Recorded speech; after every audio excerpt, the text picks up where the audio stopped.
is Mete Yurtsever, host of the Formula for Creating Value podcast. Today, my special guest is Chip Walker, Head of Strategy at Strawberry Frog Agency. Welcome, Chip. Thank you. Thank you so much for having me. It's great to be here. Thank you. So let me introduce you briefly to our audience, and if you have anything to add, please feel free to do so. Sure. So Chip Walker is a brand business cultural strategist who has been in planning and strategy roles at some of the Madison Avenue's legendary advertising agencies such as Wunderman, BBDO, Strawberry Frog, Young&Rubicam. And those are either creative agencies or a digital social agency or a marketing services agency. Therefore, I guess you have the full scope of the multidisciplinary perspective of the advertising world, I would say. Yeah, that happens when you get to be as old as I am. At some point, you've worked everywhere. So I cannot skip this question. I would like to start with, you worked with those fellas pictured in the Mad Men TV series, right? That was a little before my time. No, definitely. I started, but I mean, like they were like it was in the 60s, 70s, and maybe they were like old pals. I didn't really start in advertising till kind of the 90s, so it was a little later. But I have to say, things looked more like the TV series when I started than they do today. It's a lot different today. Sure. And I was wondering what has changed since those times, and what did you learn from those guys? Okay, not those guys, but maybe what has changed in the culture of agencies since then? Yeah. So, literal Madison Avenue, it's a lot of people don't realize that's literally a big avenue in New York City, which is where I live and where I've worked most of my life. So it used to be that the big agencies were all on Madison Avenue. And in fact, I worked on Madison Avenue at Young&Rubicam for many years. But today it's literally, the literal Madison Avenue is not where most agencies are. They're elsewhere in New York City and certainly around the country and around the world. And COVID has only made it less important, like what avenue you're on. So geographically, Madison Avenue kind of is no more in terms of the center of advertising. But people still call it that. Call the advertising industry sort of Madison Avenue. And I feel like a bunch of things have changed. I think there was a time when the industry was dominated by these super large holding companies that you've probably heard of, like Omnicom and Publicis in France. I'd say those guys are still around. In terms of what's changed on quote unquote Madison Avenue, so I think there's been a big diversification beyond just the focus on paid ads. When I started in the business, I worked on Scope mouthwash from Procter & Gamble, and there was probably a team of 20 or 30 people, and we made like 3 TV commercials a year. That's what we did. We mostly just made TV commercials. So we certainly make our fair share of video and TV commercials these days. But I think that, obviously the media landscape has transformed. So we focus on all kinds of stuff that are not only beyond TV, but beyond paid ads. So I think there's a lot bigger focus these days on using creativity to solve business problems. And, digital and social are much more the norm. They're not sort of specialties. It's something that everyone does and everyone knows about. So I'd say, focusing on business solutions and using creativity to solve problems beyond just ads, I'd say is probably the biggest shift that I've seen. Right. So things gone really mad in that sense. It's some people call it like math men, not anymore madmen, right? So they are math men, yeah. A little bit. I think there's some truth to that. Yeah. All right. So today we'll talk about, the main topic will be about purpose. I'd like to start with, does every company need to have a purpose? I mean, every size, every sector of companies, do they need a purpose? Yeah, I don't think that's a question that's up to me to answer. I think it's a very personal decision on the part of the folks who are leading a company. I do think you should only pursue having a purpose if it's something that's meaningful to you and something as a leader that you're going to take seriously. So I think just the idea of like, oh, it's the thing that we do to check a box. Everybody has one. So let's come up with a purpose and let's put it in the about section on our website. I think, unfortunately, that's what a lot of clients do, but it doesn't really amount to truly having a purpose. That's the reason I don't I don't feel like I'm somebody who should mandate every company should have one. I feel like you should have one as a leader if it's something you believe in and think is important. Otherwise, you're probably not going to actually do anything with it. Right. So actually, yeah, how one company can find its own purpose. If it's is there a way to discover it, or what would you Yeah, advise them?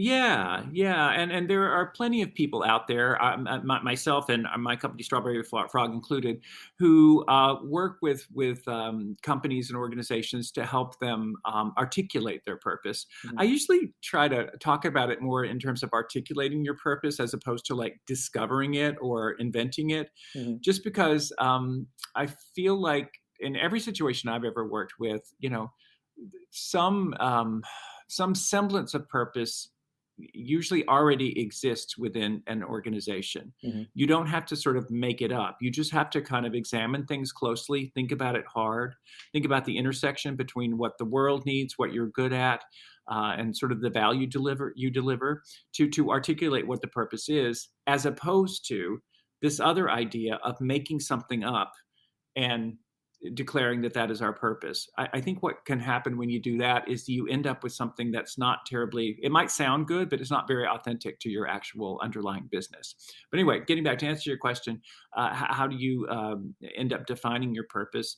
As I said, typically it involves having either someone inside the company or a consultant or an agency like ours come in and work with the leadership of the team to think about the value that the company brings to the world and sort of what the world needs, and just basically going through an exercise to write some sample purpose statements, vetting them, thinking about them hard, spending some time, and then ultimately landing on the set of words that you think capture sort of your purpose in the world beyond making money. Hmm. And does this have to do always with sustainability? Because this is something that also people, I think, feel like. I mean, does it as if the purpose has to do something with sustainability for? Mhm. No, no. I've worked with a lot of companies who, although they may do a lot of sustainable activities, and one outcome of their purpose may be that they choose to think a lot about sustainability, but the purpose itself doesn't necessarily talk about sustainability. Mhm. Some examples: UPS, which is a large package delivery company, sort of like Mhm. Federal Express or DHL. Mhm. Their purpose is moving the world forward by delivering what matters. Hmm. So it's that really that's a great purpose to me because it happens at the intersection of what they do functionally in the world, which is delivering things, Mhm. and the kind of world they would like to see, which is that things that matter get delivered Mhm. in a great fashion. Now, as part of that, do they have a strong focus on sustainability? Yeah, but it's not the purpose itself. I see. And there are some companies like Unilever who their purpose is about making sustainability commonplace. They have chosen to make that front and center, Mhm. but not every company does that. Mhm. And do you feel like the purpose plays different role for employees or for customers? And then whether the purpose has to be like identical for like single one for both for employees and for customers, or may they differ in a way? Ye- Yeah, I'll give you my opinion on that, which is that I do not think you should have different purposes for different audiences, like employees versus customers. I feel like one purpose for the company is what's needed to unify all of your different stakeholders around a single purpose. Hmm. To be honest with you, I think most people I know would agree with that. So Hmm. one purpose, not multiple. Now, having said that, the purpose I have seen and witnessed can play a very different role depending on which stakeholder you are. So a different role for employees versus the role it serves for customers. Hmm. I think one of the things that we're discovering about purpose is that there are starting to emerge very strong business performance metrics that are showing that highly purposeful organizations actually perform better financially, Hmm. which is I think has surprised a lot of people. And one of the reasons I think this is happening is that highly purposeful organizations who have activated their purpose successfully inside the company with employees have employees who are more strongly motivated. They're more engaged at work. They have more loyalty to their company and are less likely to want to leave. Obviously that can help the firm's performance. So one role of purpose that's sort of different for employees is that it's giving employees a reason to want to get up and go to work every day and do a job that is meaningful to them. So that's very different, I think, than for maybe a customer who's doing business with a company whose purpose it agrees with, and they're doing it because they would like their money and their loyalty to go towards a company that they think agrees with their values.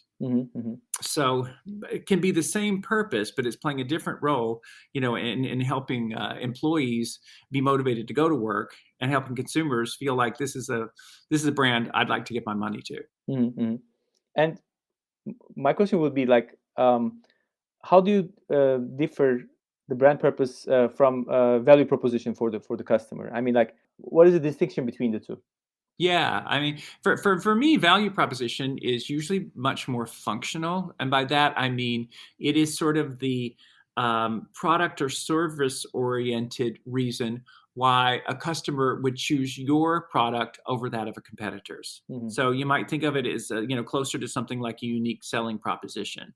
So this bank's checking account has no fees, and it has all these other features, and the bank across the street doesn't. So our value proposition, has a lot more to do with the nuts and bolts of how a product or service delivers for you. And that's super important. Having said that, purpose to me operates at a higher level. It's why your company exists or your offering exists beyond making money, and why doing business with your company or working there is more meaningful, important, and would fit better with your values. So, I gave the UPS example. So UPS, in terms of their value proposition, I don't know how they articulate it, but it's long been associated with being really good at logistics, which means they deliver things better on time and you don't miss your packages and all that kind of stuff versus Federal Express. But their purpose is about moving the world forward by delivering what matters. And the one thing that I would say about value proposition and purpose is that the two of them you ought to see a very clear link between the two of them for a company. That's to me, one of the most important aspects for making sure that your purpose is actionable, is that not only at a higher level does it work, but when you drill down to a value proposition, you can see how purpose and value prop relate to one another. So, because I wonder whether customers say that they care about purpose, but do they really act accordingly in their purchasing decision, or is it the value proposition which plays a bigger role than purpose? Or actually, I'll ask a second question. I mean, can this have a different impact on different cultures, different let's say different countries? I mean, like some countries are sort of like more purpose sensitive and others are not. Or can you say something like this? The research I've seen, there has been, to be honest with you, has been mostly in the developed world around purpose and its impact. And I would say generally the research I've seen has indicated that there's a fairly large group of people kind of across the developed world for whom purpose is an important decision factor. It's not the only decision factor, but it is a decision factor in a lot of their purchases. Now, and I'm going to be honest with you, I don't have a great I don't have a data set to call on to talk about the underdeveloped world or the developing world, but at least in the developed world, it seems to be fairly universally a factor in what I buy. And it's growing. It seems to be, yeah, especially in the West.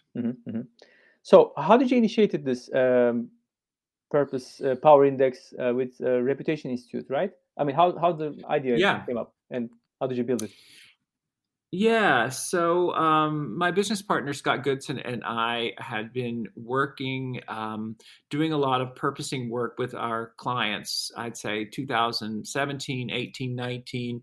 And one of the things that we kept getting asked was, how do you measure purpose, or how Mm-hmm. do we know that it's important? Do people actually really care about this? Mm-hmm. And we kind of looked around in the marketplace, and there were all kinds of brand equity studies and brand reputation studies and most admired companies and all that kind of stuff. But we didn't really see any kind of research instrument or tool that would measure a company, the degree to which a company was perceived to be purposeful. So we thought, well, maybe we should see if we can address that. So we partnered with the Reputation Institute, or the company was then called the Reputation Institute. Mm-hmm. It's now called RepTrak, but Mm-hmm. it's one of the most sort of well-respected brand equity and reputation measurement companies in the world. Mm-hmm. So they're a very, very strong research company. So we partnered with them to help design this study that we called the Purpose Power Index. Mm-hmm. And it was, we did sort of an experimental study to develop an instrument to figure out what was the right way to measure purpose. Mm-hmm. And then we applied that to a study in 2019 of over 200 brands. Mm-hmm. And we started out in the US. Mm-hmm. Simply because we just thought, well, let's pilot it in one country, and then we'll see about expanding it. So we piloted the study in 2019 with over 200 brands in, I think, 15 or 17 different industries. Mm-hmm. We did a global study in 2020, Mm-hmm. and then we repeated the USA study in 2021. Mm-hmm. So I think what's kind of interesting is that if it comes up, I can talk about it later. But we have 2 data points for the study in the United States. One from just before the pandemic at the end of 2019, Mm-hmm. and one right in the middle of the pandemic in 2021. And we did see some rather dramatic shifts. But at any rate, getting back to the idea of the Purpose Power Index, it was to measure to what degree are major corporations and companies seen as purposeful. In fact, are any? And it turns out some are. And does that matter at all? So we did find that there was a relatively small group of companies that are seen as highly purposeful, and that there are many, many companies that are not. So it's actually very hard to be seen as purposeful, but some companies manage to pull it off. We started to understand what are the factors that drive a company to be seen as purposeful, and there are 5. And then lastly, what's the impact, at least stated impact, on people's willingness to buy from a company, to work for a company, to invest in a company, to defend a company if somebody else attacks it. And all of these things seem to have seem to have a very positive impact on all of those things, included purchase, at least from a stated standpoint. So that's a little bit about the Purpose Power Index. And what were these? So you described it as 5 Ps, right? So we discovered that there were several companies, both in 2019 and 2021, who were seen as purposeful. And some of these were sort of the kinds of companies that are, I call them purpose-born. So, and some of these companies, I realize that may not be as familiar in your part of the world, especially from the USA studies. But these were brands like Tesla, which is, very much founded about being about electric and sustainability. So you can imagine people know from the get-go that that's a very purposeful company. Right. But we also saw brands like Unilever, which has really just fought hard to be seen as purposeful, getting that kind of recognition. We saw brands like REI, which is a retailer here that very much focuses on the outdoors and making the outdoors more accessible for people. But we also saw companies like SpaceX that are kind of bold innovators. I say in the 2021 study, we saw big pharma like Pfizer, which came up with a vaccine, get a lot of credit for being purposeful.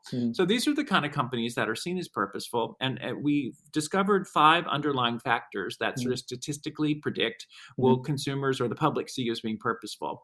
And they are product, progress, which is, and product is just about, do you make products and services that make the world and life better. The second one is called progress, and it's really about, do you innovate things that benefit mankind? The third one is planet, and that is really the one that's about sustainability that we were talking about. Sustainable operations, sustainable products and services. The fourth is about people, taking care of people, both in your communities through philanthropy and your employees. And then the last one we call positive change. And that one's really all about social activism and taking up important issues and movements and societal causes like equality and things like that a lot of CEOs are taking up these days. So as I said, it's product, progress, planet, people, and positive change. Those were the 5 factors. And the brands that tended to do the best in the study were strong on more than one of those things. Right. So actually, and then after, COVID, that skewed more on which factor? On making something for people became more relevant? The factors stayed in, it's just in their order of importance, because that was the order of importance that I just gave you. Product was number 1, progress number 2, planet number 3, people number 4, and positive change number 5. So before and after COVID, the order of importance did not change. Product is still number 1. Innovation or progress is number 2. Which companies got credit changed from pre-COVID to post-COVID. So one of the things, for example, that we saw in the United States is people that are bold innovators like Tesla and SpaceX got a lot more credit. We also saw that folks that were doing a lot on the front of very helpful everyday products got the companies getting credit for that change. So we saw companies like Clorox, which make disinfecting products, got a lot more credit. Companies like 3M that make masks got a lot of credit. Companies like Kimberly-Clark here who make toilet paper. I don't know, there's some kind of weird fixation on toilet paper during the pandemic, which I do not understand, but whatever. Anyway, they got a lot more credit. So anyway, to summarize, the order of importance didn't change. The companies that got credit for it did shift. Right. And it's interesting because we're about to do the research again in the next month or so, and I'll be interested to see if those pandemic purpose brands end up retaining that perception or if it will start to fade. Well, I doubt. People were when they were more in sort of fear and worries, so that more likely to affect their perceptions and feelings probably. But yeah, so it's not actually surprising the product to lead all these things, because that's what people get the most of the cues of purpose. Well, yeah, that's true. But having said that, as somebody who's been researching brand equity for decades, if you go to a brand tracking presentation every year, you probably know that brand equity measures don't change very much. Things like, is the brand relevant? Are you aware of it? Is it different? A lot of times, years to years, those just don't change. So we were actually surprised to see how many shifts we saw in purpose perception, which made us start to think that purpose perception may be a lot more culturally sensitive or sensitive to the news cycle than other measures of brand. That's interesting. So, and then you published a book called Activate Brand Purpose. So, correct. And then that's so you introduce a concept of this movement marketing.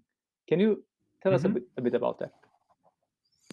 Yeah. So, and actually, we had the idea about movement marketing, or we call it movement thinking. Before that, Scott Goodson and I, in sort of running Strawberry Frog, had that philosophy for a long time. But and I'll come back to that. But the book, Activate Brand Purpose, it's harnessing the power of movements to transform your company, is the full name of the book. And the reason that we wrote the book and why it's called what it's called is that, I mentioned earlier that Scott and I had been working with top company leaders through 2017, 18, 19, 20. And we kept hearing the same thing over and over again, which is that there was a lot of conversation and a desire to discuss with us this topic of higher purpose. It was on the minds of top leaders in practically every company that we talked to. And beyond that, we heard that they tended to have the same complaint, I guess, about it, which is that often they had developed a purpose, or sometimes they had developed more than one purpose. That had, a consultant in, and they developed a purpose 2 years ago, and then sort of nothing happened with it. So they had another consultant in, and they developed another purpose, and again, nothing happened. And over again, we heard this, we're all into purpose, but what do we do with it? Mm-hmm. We started to realize that we had an answer for that we had this concept that we'd call movement marketing that we'd been doing with clients for a number of years, that was really tailor-made to take a company's higher purpose and make it something that was easy to activate out in the world. Mm-hmm. So, and in fact, one way to sort of describe what a movement is, and when I say movement, I mean think about a societal movement out there, mm-hmm. Like Me Too, or the LGBTQ plus mm-hmm. Rights movement, the mm-hmm. women's movement. All of them are a group of people with a shared purpose. They're rallying around a shared purpose, mm-hmm. hoping to bring about change. Mm-hmm. So a movement in some ways is purpose activated. People can't join a purpose, but they can join a movement inspired by a purpose and actually do something with it. Mm-hmm. So we knew a lot about movement making. We knew the principles of movement making based on that of societal movements. And we started to see that was really the best way to activate a brand's purpose. Mm-hmm. So we decided to write a book that would be helpful to all these clients we were talking to, called Activate Brand Purpose, all about how to use movement thinking to bring your purpose to life and make it actionable. Mm-hmm. So that's really what the book is about. And it's kind of it talks about the philosophy of using movements to activate purpose, but then it goes into some case examples. And again, we tried not to use the usual suspects. So we have some, I think, more unusual examples. Mm-hmm. And then we go into kind of a how-to. How do you actually do this? Mm-hmm. That is something that also, I think, inevitably, with the new generations, this is the way they identify themselves, and this is how they express themselves, right? This all these boycotting, whatever, with social media and everything boosted. Like people sometimes, wrong signals, wrong messages, but people like to jump on things, and they like to learn the truth. Or just force the decision makers into one direction. So this is something very much in line with it, right? Yeah, exactly. I think we're seeing much more of an activist mindset mm-hmm. among people, not just about like big societal movements, but in terms of dealing with issues and trends that they deal with in everyday life and with the brands and companies they use. And I think that's one of the reasons you see so many CEOs today feeling like they have to kind of make a statement about mm-hmm. major societal issues that are going on, just because younger people in particular kind of expect it. Mm-hmm. And can you give us maybe something that, as you mentioned, one of the usual suspects, or one of the irregular ones? Some examples on, or how you help maybe brands into turning this purpose into action. Sure. Happy. I can talk about one or two. Why don't I? One of my favorites is from here in the USA, and it's the reason I think it's kind of interesting is because it's for a category that I don't think you would normally associate with these kinds of topics around purpose and movements. And it's actually a bank. Mm-hmm. It's a bank here. It's a large one called SunTrust is the name of it. It's one of the larger banks in the country. They came to us around 2015, 16, I think. It was when we first started working with them at Strawberry Frog. Mm-hmm. And it was a similar situation to that I've been talking about, in that they had developed a purpose for themselves. And we're trying to sort of figure out, well, what do we do now? Mm-hmm. And the purpose that they had developed, as I said, they're a bank, a financial services company, and the purpose was called Lighting the Way to Financial Well-Being, mm-hmm. Which sounds great, mm-hmm. right? But again, I think the issue is, if you're a teller in the bank, or if you're working as a wealth manager, what is that? What do you do with that? Mm-hmm. Or if you're a customer, it sounds good, but what does that really mean for you? Why would you want to do business with the bank? So Mm-hmm. it's this classic situation I was talking about, which they have a purpose, which is probably a good one, and it makes sense. But how do we make it actionable? Mm-hmm. So that was our goal in coming up with a movement platform under that purpose for SunTrust, which is what we did. And the One of the keys of movement thinking is that all movements start with some sort of a dissatisfaction and change that the people who believe in the movement want to see in the world. Mm-hmm. You know, there's something you're not happy about, and there's an enemy out in the world that you want to overcome, and you do that by taking some sort of a stand. Mm-hmm. That the movement's all about. So that was kind of the framework that we applied to thinking about SunTrust and their situation. So in terms of coming up with what is the enemy that SunTrust is going to rail against in the world for its movement, we really looked around at culture in 2015-16 in the United States, and I think what we saw was that despite the fact that the financial crisis had been over for several years, the majority of Americans had not recovered financially. Mm-hmm. And There were terrible statistics out there around people having trouble coming up with $400 in case of an emergency. And that while maybe corporate America had recovered, most Americans hadn't. And it was resulting in a massive amount of financial stress. Mm-hmm. So there was kind of an epidemic of financial stress.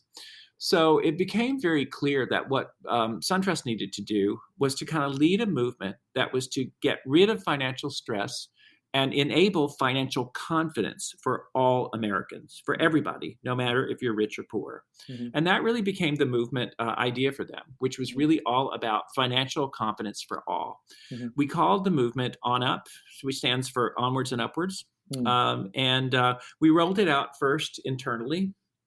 And it was really a lot about financial education.